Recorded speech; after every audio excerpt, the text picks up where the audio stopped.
So mga tol, mukhang hindi po nagbibiro talaga itong si Legend Heavyweight Mike Tyson sa sinabi niyang pagre-retiruhin niya si Jake Paul ng maaga sa boxing at para makasama na daw nito ang kapatid niyang si Logan Paul sa WWE. Mukhang seryoso kasi si Mike Tyson na gagawin talaga niya yan. Nagpakita nga po si Mike Tyson ng sunod-sunod niyang pag-iinsayo sa kanyang social media account.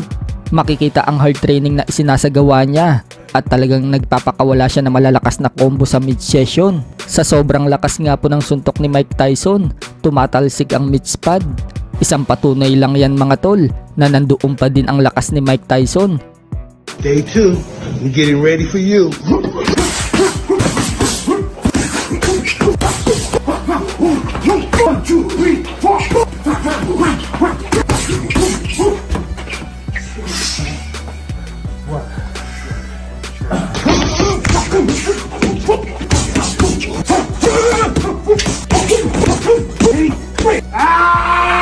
Day 3, you still wanna with me?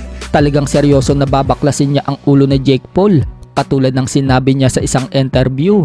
So ngayong July 20 na nga po ang laban nila na magaganap sa AT&T Stadium, Arlington, Texas. At ipapalabas po yan ng live sa Netflix. Kaya sa mga nakasubscribe sa Netflix, mapapanood po ng live ang labanang yan. Ayon sa report mga tol, pinag-aaralan pa kung gagawing exhibition o tunay na laban sa professional boxing ang labanan nilang dalawa. So ano kaya ang kalalabasan sa laban na yan mga tol?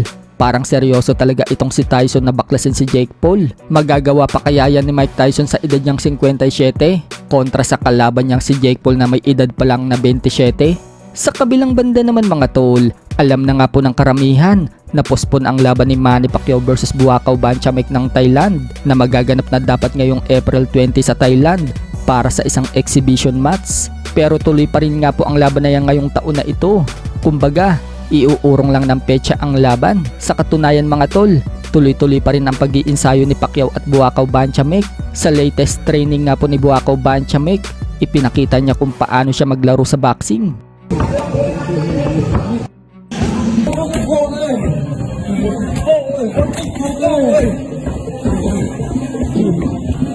Kapansin-pansin mga tol na flat-footed si Buakaw at wala man lang footwork.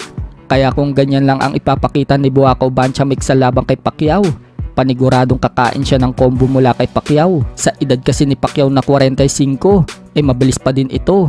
Sa latest video nga po ng training ni Pacquiao mga tol, pinakita niya ang bilis niya. Bukod dyan, kung noong nakaraan, ipinakita ni Buakaw Banchamek ang teknik niya kung paano niya pabagsakin ng mga kalaban. Pinakita din ni Pacquiao sa training kung paano niya maipatama ang uppercut niya at mga hooks.